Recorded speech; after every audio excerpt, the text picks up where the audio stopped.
I'm going to welcome Josh from GuideStar. Oh, I do have one more thing. I'm so sorry. So we do have your logins here today with your passwords. So before you leave, grab a card. It's your first dot last name at loca.org. You've got a temporary password. Get that information. If you are not on that list and you have not filled out an application, that means you haven't filled out an application in the last week, then you're not a member yet. Go to our website, surveys and forms, fill that out. You'll get a login. All right. Oh, thank you, Michael. Well, hello, everybody. And you can change the next slide. Thank you. My name is Josh. I'm the Director of Marketing Development for GuideStar Eldercare. First and foremost, thank you for the opportunity to sponsor LOCA. Awesome to hear that the 501c3 was approved, nonprofit. Fantastic association. To see this level of resource and networking that you're providing to these individuals is fantastic. So first and foremost, a little bit of formatting issue in the transfer here, but we'll work through it. So GuideStar Eldercare, who are we? We are a comprehensive on-site psych provider for SNFs and for ALs with higher acuity memory care units, locked units, Alzheimer units, et cetera. And this is all that we do. We focus specifically only on, the psych and the behavioral needs of these residents in these long-term care facilities. I love how Nick opened with the mission for LOCA because in the same way, we are a very mission-driven organization. And I just wanted to touch upon our mission real quick. Our mission is to enhance the quality of life for our shared patients by easing their suffering while actively promoting their safety, functionality, and dignity. That is core to us. We are mission-driven. It is about getting people the care that they need, getting people the care that they deserve in what historically has been an underserved population with a level of clinical care that should be higher and more consistent. So before we get truly into who we are and what we're doing, and I'm going to keep my eye on the clock here and not go too long, I'd like to start with a little case study for an example here. And this might sound familiar to some people in the room, just how this whole thing worked out. So AB, 59-year-old male, admitted to the facility from acute inpatient stay in July, and now it's December. Diagnoses, pay attention to this because this is what the medical record said. Psychotic disorder with delusions, depression, anxiety, alcohol abuse disorder, and dementia, right? There's a slew of different diagnoses there. What's actually going on here with this resident? Difficult to tell just from listing those different diagnoses. Current medications, Depakote, 500 megs in the morning, 125 in the afternoon, and why not another 500 at night? Seroquel, 50 megs daily. Aricept, 10 megs daily, Lexapro, 20 megs daily. And then importantly, BIMS and PHQ-9, 99. Resident cannot give report on those assessments, okay? So this resident was not on our services. Here's the clinical review. Per social services, AB is experiencing mood swings, anger, irritability, and he's often physically and verbally aggressive during direct care. AB has a known habit of whistling and will get close to residents and whistle in their faces, right? Everybody's got somebody in their past or currently that they're kind of thinking of that, is difficult like this. In early December, he had gotten close to another resident, whistled in their face. This resident responded by hitting AB in the face, resulting in a reportable. By the way, state survey was being conducted in the facility that day. Yeah, you want to talk about perfect timing, right? So go ahead to the next slide, but please remember where we're at kind of with those slew of diagnoses. So we got a call, we responded with an IDT team to review the case, to look at it, update diagnoses, update medications, and here's what we came with. So updated diagnoses and meds. Let's clarify those diagnoses. If you don't know where you're going, any road will get you there. It's going to be difficult to care plan and treat this individual if you're not sure what the proper primary diagnosis is. So updated primary diagnosis of ETOH encephalopathy, alcohol-induced encephalopathy, right? Brain damage. This gentleman was probably a lifelong alcoholic and is now in a SNF, possibly for the rest of his life because of that brain damage. And that's what's causing the psychosis, the dementia, and the behaviors. Just from that clarification, you can already see, okay, it's going to be a lot easier to figure out the treatment for this individual, right? So medication changes. That's Seroquel. Let's discontinue that. Seroquel is a dangerous medication when somebody has cognitive impairments. Let's initiate Zyprexa. It's going to have the same therapeutic effect, but be a bit safer. That Depakote. Let's reduce that Depakote, right? 125 megs, 250 megs, right? Depakote's going to be contributing to hyperammonemia. What's an issue when you're an alcoholic? Hyperammonemia, right? You're really kind of creating a larger issue there. Continue that Aricept, 10 megs for the dementia. That seems appropriate. Then we have the secondary diagnoses of depression and anxiety, and let's continue that Lexapro, right? Proper diagnosis leads to clarifying medications, reducing unnecessary medications, and qualifying those which are still appropriate. So results. 2 days later, Assistant DON reported no behaviors from AB with improved mental status and ambulation. AB is already kind of waking up and getting a little bit better. 5 days post the visit, ADON noted the first behavior, and it was severe agitation, but it was with staff assistance due to an episode of bowel incontinence, right? But it was directed at an object instead of being directed at a staff member or another resident as per previous, right? Mission driven, individualized care. Let's get proper diagnoses. Let's reduce these medications where appropriate. Let's give people the treatment individualized that they deserve based on their current condition. So who are we? GuideStar. We are a base level psych provider, right? That's the simplest way to say it. On our literature, you'll see a lot of stuff that says neurobehavioral, neuropsychiatric, right? And that's key for us in who we are. Our model is clinically built, right? It is medically driven. We want to bridge the gap of where the research is right now on Alzheimer's and dementia research and bring that to the bedside of where these individuals are living now. We're not small. We've been around for a long time, over 20 years. We actually started as hospitalists and did inpatient geropsych. We've been on that side of things. In the last decade, though, we've noticed the difference in care in long-term care facilities. So we started picking up and following residents in facilities. And now this is all that we do. We only work in SNFs and memory cares and assisted living units, right? We're in 6 states now, though. You know, we have over 300 facilities that we're contracted to provide services in, 14,000 patients. There's some bullet points right there that we're going to touch on in a second here. One that I wanted to note, though, because I know it's such kind of a high pressure thing right now, is when we contract with the facility, we are there to provide support. And whether that's a pharmacological or a diagnostic chart review to help clarify any issues that might be going on. We know there's a lot of regulatory pressure out there right now for proper diagnosis, you know, and we want to be a partner and help support that. So next slide, please. Okay, so it all just popped up at once, which is fine, no worries. So first, proper diagnosis. If you don't know where you're going, any road will get you there, right? Remember back to AB. Proper diagnosis accurate to each resident's case. No more unspecified diagnoses, no more blanket diagnoses, no more diagnoses to justify the use of a medication, right? Let's individualize the care for that specific person. Diagnostic concordance for all psych medications. Would you mind hitting the next button just to see if something, nope, okay, sorry, go back.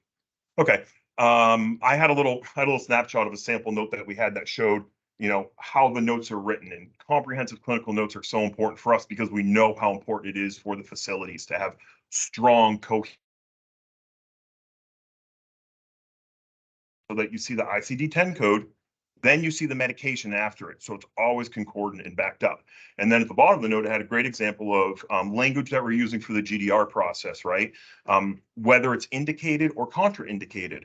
We want to reduce the use of antipsychotic medications. We want to be a partner with facilities in safely reducing the antipsychotic usage in facilities.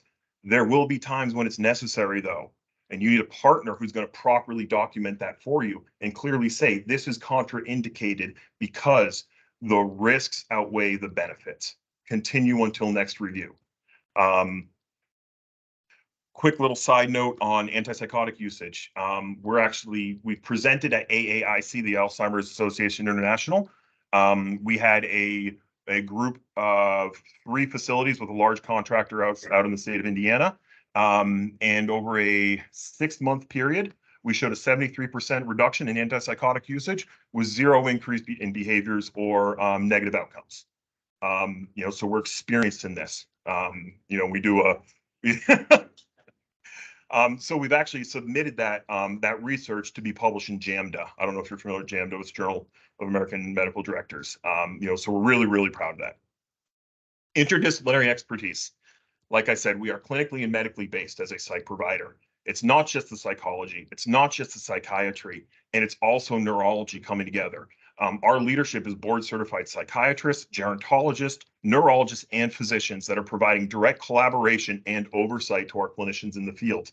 We can help with higher acuity, more complex cases. We don't shy away from that. We have multiple buildings that we work with that are specialty buildings We have 2 facilities that are pure Huntington's facilities that we provide services in.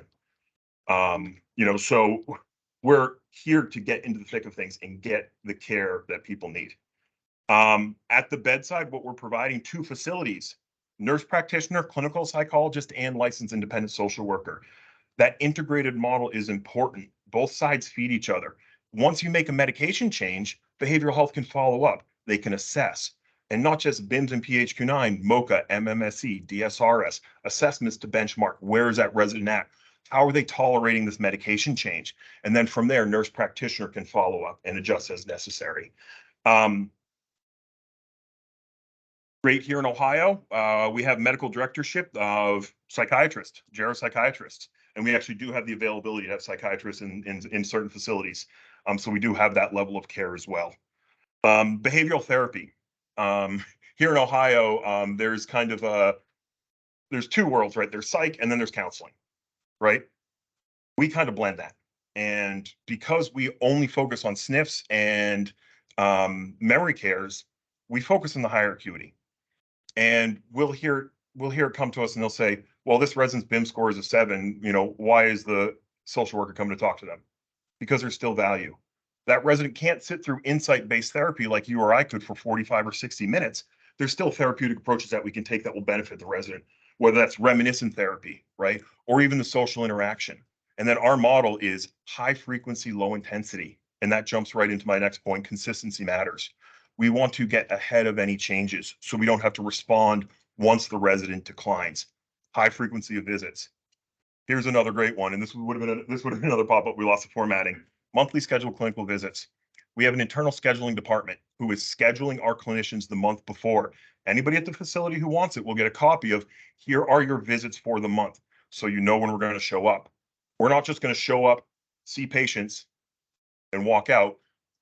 Feedback from facility staff is so important. Facility staff are the ones who live with and know the patients, right? So we make sure our clinicians are checking in. Hey, here's who I'm going to see. Who do you need me to see? Any changes since last time I was here? Let me go see them. Checking out. Here's who I saw. Please look out for this. NPs are going to issue orders, but please keep an eye on Mrs. Smith for this, right? Very, very important to have that level of communication and consistency. Clinical notes. I've already mentioned that our clinical notes are comprehensive. We also hold our clinicians to a standard of publishing them timely. We know how important it is to have that in your record. So within 2 business days, they're going to be publishing their notes. They're delivered through email with PDF. If the facility is using point-click care, it integrates automatically and will be automatically uploaded. And then we also have a web-based portal that we can grant access to. So, oh my gosh, I need this note for XYZ reason. I can just log in, pull the resident, last 6 months of notes, print, download, done. Last, support matters. It's difficult. It's tough providing care to these individuals who are typically the challenging individuals in facilities. 24/7 on-call availability through NPs for medication changes and an emergent call support. We do not want residents to have to be sent out. We know that's challenging. We know it's stressful. We know it's difficult. It's so great to have this network of professionals and have resources to do so, but sometimes you're not sure and sometimes you need help. This resident is acting up. There's some concerns. I don't want to have to send them out though. We have an emergent call process. Typically, it'll be routed either through our NP or our behavioral health side, whether it's a pharmacological or a behavioral issue. And when typically, if it's an immediate need, we'll just do a telehealth, help provide insight. Hey, what can we do here? Can we take any pharmacological approaches, or maybe we do need to send them out? If they do need to be sent out, here in Ohio, we have pink slip authority through physicians, psychiatrists, and psychologists with an on-call rotation. We can do that if we need to. Our goal is to keep residents happy, healthy, and at home though. We have a facility with a strong corporate partner in Indiana, north of Indianapolis, who told us a month or 2 ago, this is their high psych facility. I mean, we're talking 80 beds, usually 90% plus capacity, typically 100% antipsychotic utilization in the facility. First quarter 2023, they had 0 psych-related inpatient transfers or ED transfers. Okay, we have a very strong clinical model, and we're seeing fantastic clinical results, and we're proud of that. Another quick couple areas that I'm coming up on it here. Client care coordinator. We provide an in-market account manager, account rep, basically customer service. Explain the referral process, explain our services, help coordinate, make sure things are going well. New staff come in and they need to be educated on, on our processes. Maybe it's a new clinician introduced, to the facility. Clinicians are clinicians. Sometimes they're difficult to work with. Sometimes it's difficult to approach a clinician and say, hey, can you be a little bit nicer? To be blunt, you have a customer service person to help with that you can go to them so that it can be handled, right? Because we are here to provide care. We're here to get the best care possible. And a lot of times kind of that business and administrative stuff can get in the way. And we don't want that to happen. We want to address problems and we want to provide the best care possible. Last and certainly not least is it's not just about getting care to the residents. It's about helping the facility learn how to care for these residents. So actually in our little folder here is a quick list of kind of like the most popular in-service education topics that we do. For our contracted facilities, first come, first served basis, we're going to provide in-service education to help train. That's a short of it. I think I stayed mostly good on time. If we can just touch on the next few slides, just really quick, just to show our credibility. I know I mentioned we're published, we're submitting for stuff. We're actually starting a doctoral nurse practitioner program at St. Mary's in Notre Dame that's going to be focused in geriatric neuropsychiatry, right? There is a field that is developing that hasn't been brought together yet. And the reason why neurology is so forward in all of our literature is because 80% of the people that we treat have a cognitive impairment, right? When you have a cognitive impairment, it's a neurological issue. They need to be treated in light of the neurological issue, right? That's this other side of the coin of the CMS, diagnostic schizophrenia surveys, audits, right?